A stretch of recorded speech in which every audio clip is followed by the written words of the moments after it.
ওটা কিনে দেবে বলেছে। আমার ওই জামাটা হেভি লেগেছিল শপিং মলে, বুঝলি? আমার বয়ফ্রেন্ড আমাকে একটা গাড়ি কিনে দেবে বলেছিল। আর বান্ধবী, তোর বয়ফ্রেন্ড অনেক বড় লোক, তাই তোকে দেবে।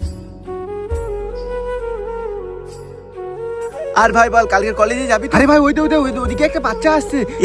এ ভাই, এক কাজ করি, আমরা মোবাইল বার করে ফেসবুকে ভিডিওটা ছেড়ে দেবো, দিলে ভাইরাল হয়ে গেলে অনেক টাকা ইনকাম করতে পারবো। হ্যাঁ ঠিক বলেছিস সানিয়া। সানিয়া, তোর ছেলে কোথায়? তোর ছেলে তো এখানেই ছিল।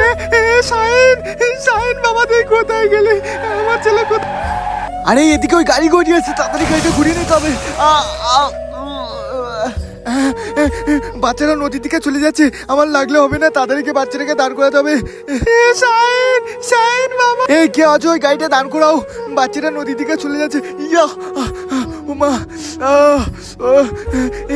এই বাবু, তুমি ঠিক আছো? তোমার কিছু হয়নি তো? কাকু, কাকু হাত দাও কাকু। আরে বাহ বাবু, তুমি তো খুব ভালো ছেলে, থ্যাংক ইউ।